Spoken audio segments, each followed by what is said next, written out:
Daniel പ്രവാചകൻ 3-ാം അധ്യായം 17-18 വാക്യം. രാജാവേ, ഞങ്ങൾ സേവിക്കുന്ന ഞങ്ങളുടെ ദൈവം എരിയുന്ന തീച്ചൂളയിൽ നിന്നും ഞങ്ങളെ രക്ഷിക്കാൻ കഴിവുള്ളവനാണ്. അവിടുന്ന് ഞങ്ങളെ നിന്റെ കയ്യിൽ നിന്നും മോചിപ്പിക്കും. ഇക്കാര്യം നീ അറിഞ്ഞുകൊള്ളുക. അവിടുന്ന് ഞങ്ങളെ മോചിപ്പിച്ചില്ലെങ്കിൽ പോലും ഞങ്ങൾ നിന്റെ ദേവന്മാരെയോ നീ നിർമ്മിച്ച സ്വർണ്ണവിഗ്രഹത്തെയോ ആരാധിക്കുകയില്ല. എരിയുന്ന തീച്ചൂളയിൽ ഇട്ടുകളയുമെന്ന് ആക്രോശിച്ച രാജാവിനോട് ശദ്രക്കും മെശാക്കും അബ്ദനഗോയും പറഞ്ഞു, ഞങ്ങൾ ആരാധിക്കുന്ന ദൈവത്തിന് ഞങ്ങളെ എരിയുന്ന തീച്ചൂളയിൽ നിന്നും രക്ഷിക്കാൻ കഴിവുള്ളവനാണ്.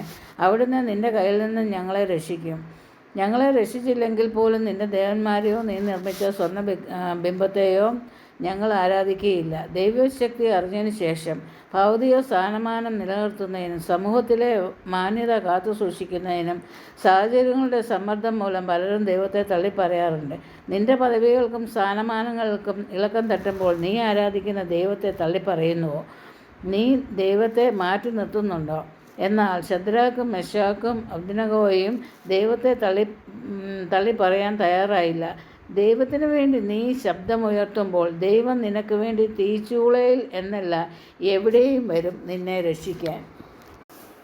ദാനിയേൽ പ്രവാചകന്റെ പുസ്തകത്തിൽ നിന്നും 3-ാം അധ്യായം 17-18 വാക്യം. രാജാവേ, ഞങ്ങൾ ആരാധിക്കുന്ന ദൈവത്തിന് ഞങ്ങളെ എരിയുന്ന തീച്ചൂളയിൽ നിന്നും രക്ഷിക്കാൻ കഴിവുള്ളവനാണ്. അവിടുന്ന് നിന്റെ കയ്യിൽ നിന്നും ഞങ്ങളെ രക്ഷിക്കും. ഞങ്ങളെ രക്ഷിച്ചില്ലെങ്കിൽ പോലും നിന്റെ ദേവന്മാരെയോ നീ നിർമ്മിച്ച സ്വർണ്ണബിംബത്തെയോ ഞങ്ങൾ ആരാധിക്കുകയില്ല. ദൈവീക ശക്തി അറിഞ്ഞതിന് ശേഷം ഭൗതിക സ്ഥാനമാനം നിലനിർത്തുന്നതിനും സമൂഹത്തിലെ മാന്യത കാത്തു സൂക്ഷിക്കുന്നതിനും സാഹചര്യങ്ങളുടെ സമ്മർദ്ദം മൂലം പലരും ദൈവത്തെ തള്ളിപ്പറയാറുണ്ട്.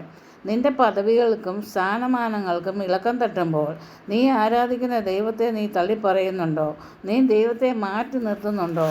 എന്നാൽ ശദ്രക്കും മെശാക്കും അബ്ദനഗോയും ദൈവത്തെ തള്ളിപ്പറയാൻ തയ്യാറായില്ല. ദൈവത്തിന് വേണ്ടി നീ ശബ്ദമുയർത്തുമ്പോൾ ദൈവം നിനക്ക് വേണ്ടി തീച്ചൂളയിൽ എന്നല്ല എവിടെയും വരും നിന്നെ രക്ഷിക്കാൻ.